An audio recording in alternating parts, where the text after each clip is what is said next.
Hey all, Pete here. Um, Here to do video number 5, I think it is. If y'all haven't noticed by now, I kind of have my own little way of adding some political commentary into my videos with my t-shirts. Today I'm wearing my favorite libertarian shirt that is the one my wife hates the most. She won't let me wear this one very often. So anybody who thinks that husbands run the house, tell you what, not my house. Yeah, so I have my own little ways of adding some political commentary. So do with that what you will. I'm gonna do this is part 2 on long spring trap modification. And before I do that, I want to share something that happened last night.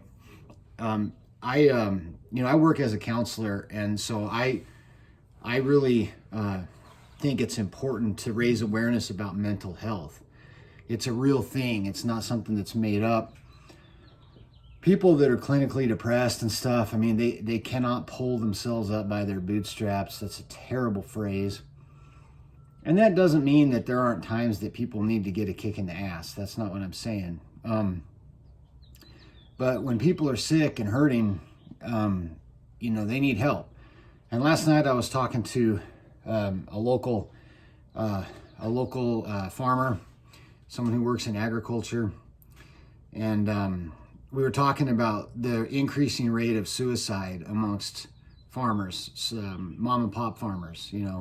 As more corporate farms kind of take over, it gets harder and harder. And now with this COVID stuff,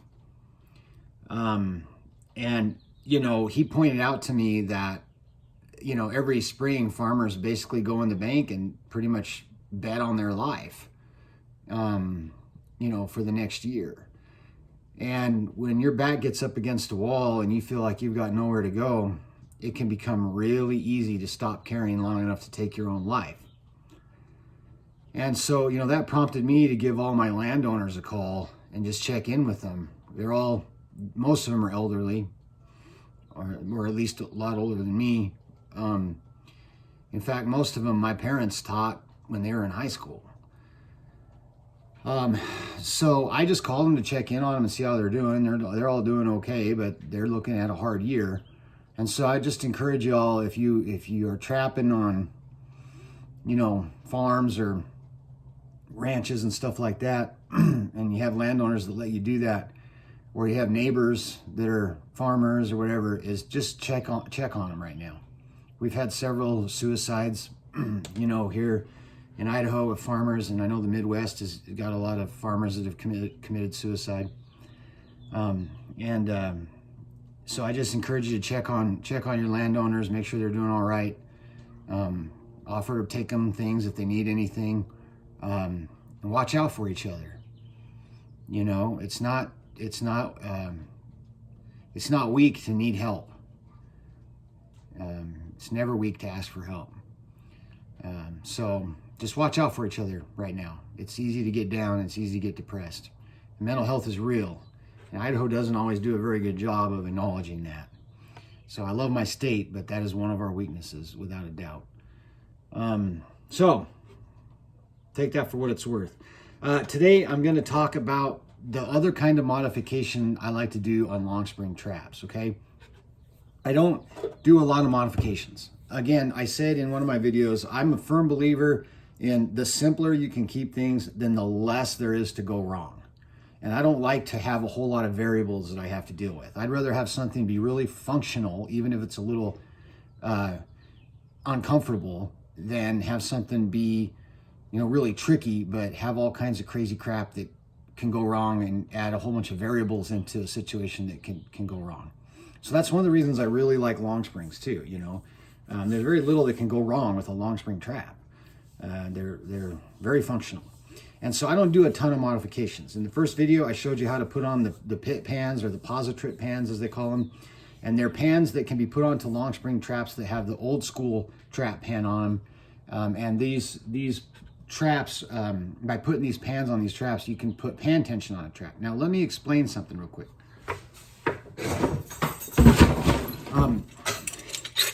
The parts of a trap, I have never sat down and done that. This pin is called the dog. The pan, this is where the animal steps. These are the jaws. The jaw that goes under the dog is called the loaded jaw. The other one's the loose or the unloaded jaw. These things on the side are the springs. This is the base plate. The chain.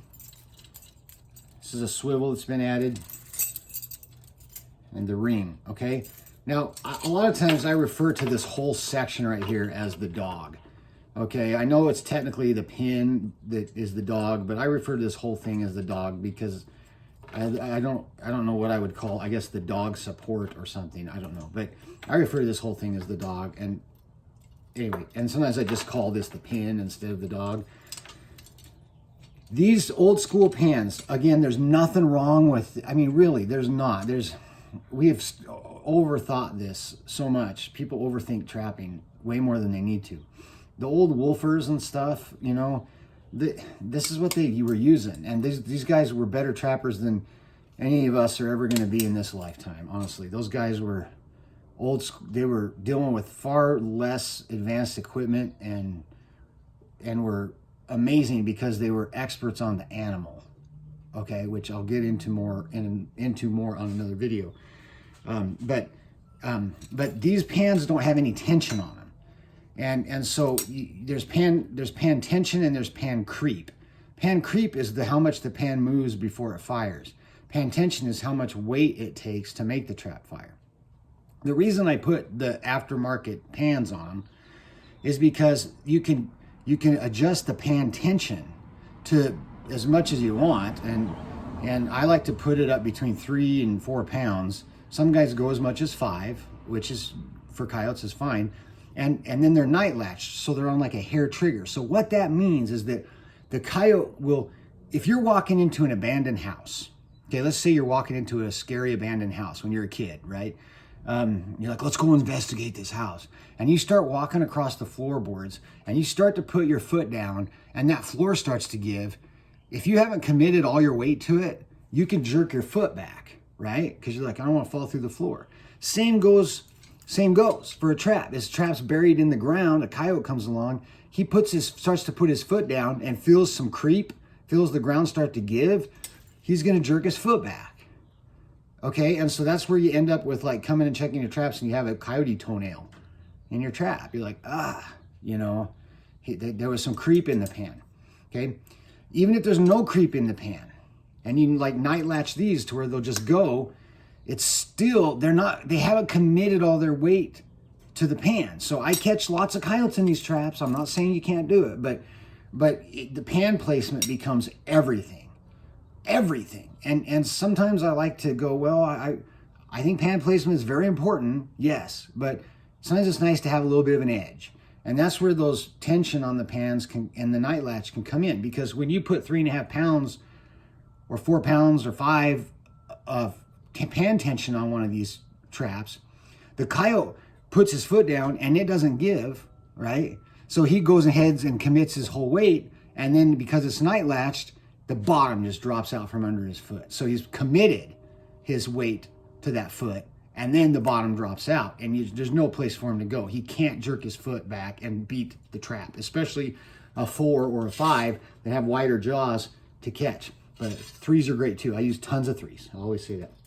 Okay, so parts of the trap and why I modify with the pit pans. I talked about swivels. Swivels are good. Every trap comes with a couple swivel points on the chain. I like to add some so that, you know, they can't bind the chain up and jerk their foot out and injure their foot. And so I like to add swivels.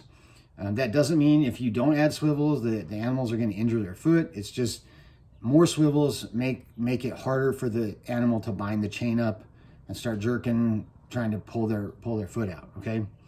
So those are 2 modifications I like to do on long springs. Are all of my long springs modified with pit pans? No. You know, like I said, they're about $5 or $6 a piece. So I do several every year. I have probably 100 long springs, coyote traps, and maybe half of them have been modified. So I like to do that, and I like to do the swivels. Now, there's one other thing I do with almost all my long spring traps, and that is I add chain. I like a lot of chain. Okay, now some guys are like, oh, you shouldn't have that much chain. It's like, well, you don't understand that if I'm making a set and I'm staking it in the ground, I'll probably stake it with only that much chain. So all that is extra. All that other chain is just extra. Okay, but then if I catch one, and I'm going to do a video on this later, but if I catch one and I have a catch circle and I want to set this trap again, I like to set it outside the catch circle. So then I can unhook the quick link here and add as much chain as I need to get the trap outside the catch circle. I don't have to pull the stake out and drive it in a different spot. Also, I like to do a lot of trail sets, and I'm going to talk about the trail sets in another video, separate video coming up down the road. And in my trail traps, as I call them, I like to have enough chain to get it around a fence post and then bury the trap in the trail, because there's a lot of coyote trails on the ranches where I trap that go along fence lines. Okay, so I don't like to stake along a fence line for a lot of reasons. One, if there are strong fence posts there, I don't need to. Okay, so I'll put the chain around the fence post, quick link it, bury the trap in the trail, and then if I catch one and he creates a big catch circle, I just pull the trap, move down 2 fence posts, set it again. You know, you don't have to deal with stakes. There's some really big sagebrush in a lot of places where I trap. And if anyone's ever seen good sized sagebrush, you know the base of those things can get this big. I'll chain around a sagebrush. I'll chain around a tree. I keep it loose so they can't, you know, cut it or damage the bush up too bad or the tree up too bad. But, you know, those are, to me, that's way easier than having to stake. There's a lot of junk piles that I set traps by. Again, I'll chain to an old, you know, car axle or something. So it saves me having to put a bunch of stakes in the ground. Anyway, the other modification I make on my trail traps is I will expand the pan. Okay, I'll put a pan expansion on there. What I use are electrical outlet covers. Now, there's the 4x4s, but I only use these on number 5 traps. I don't use these on any other size trap because I don't want my pan expansion to go all the way to the jaws. Here's why. Some people do, and some really good trappers do that. But here's what can happen is if the coyote steps on the edge of the jaw and the edge of the pan at the same time and fires the trap, that jaw coming up is going to throw his foot out of the trap. And now you got an educated coyote. Okay, so he came up to your scent or whatever, to the bait, and then did that and fired the trap. Now he's educated. Or if it's on a trail, you know, now he's going to think twice before he goes down that trail. So I like to expand the pans on my trail traps, just on my trail traps, out to within about 1 inch of the jaws. So if a coyote comes along and only steps on where the jaw is or something, the trap's not going to fire. Probably use that trail again. But there's a little bit of an increased catch area with the pan for the animal to step on, which ups my odds a little bit if I don't place the pan exactly where I need to, or if the coyote isn't walking exactly where I think he's going to walk on this trail. Okay, so that's why I do that, and I only do it on my trail traps. And this trap I used last year, and it caught caught several coyotes in different trails. Okay, and I love expanding the pans on trail traps. I have like 8 or 9 that I've done this on, that I just use on trails. And these are electric outlet box covers that are they're 4 across, but the corners are rounded, and they come that way so that they don't reach all the way to the edge of the jaws. And I only put them on big traps. I don't put them on number 3s. So I'm going to set this trap real quick so I can show you what it looks like.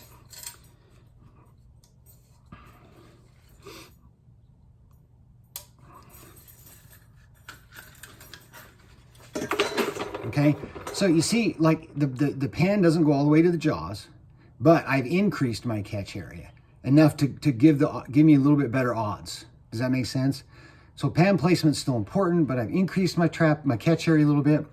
but not so much that if a coyote steps here or here or here, that he's gonna fire it and miss, okay? So I call these trail traps, and I have, like I said, about 8 or 9, and they only get set in trails where coyotes are moving. And once I catch one, I just unhook it from the fence post, walk down to the next fence post, and set it again, you know. And they're really effective. All you have to do, you can see I've got that pit pan system on here, you can see from behind. So all I do is before I put the pan on, is I simply put one of these covers, electrical outlet box covers, against the pan. I center it. Make sure that you bring it all the way down to the bottom edge where the pin goes under it. If you put it too far up, it's going to touch this jaw up here. So I center it where I want it, vice grip it. I put it in my vice and I drill 4 holes, and then I use rivets to rivet it on, and you can see the rivets in it. The only reason I do that is because I don't have a welder. If I had a welder, I would probably just weld them on, which would be even easier. Spot weld them on the back with a wire feed. You know, you could do either, it doesn't matter. The good thing about rivets is it's easy to get them off if you want. With a weld, you might have to file a little bit. But that's the other trap modification I do. I don't need to show you how to do it because I think all of you could figure out how to, you know, drill 4 holes and put rivets in if you needed to.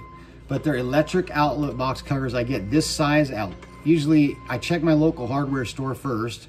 If they don't have them, can't support a mom and pop store, then I'll go usually to Lowe's, because Home Depot doesn't seem to ever have this size.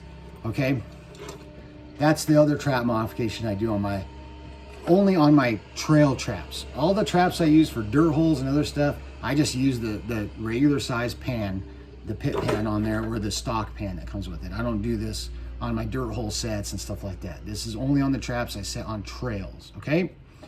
So that's it for this video. Again, if you have questions, email me. And remember, God is great, guns are good, and freedom is precious. And check on your landowners, your farmers. Make sure they're doing okay right now, all right? Talk to you next time.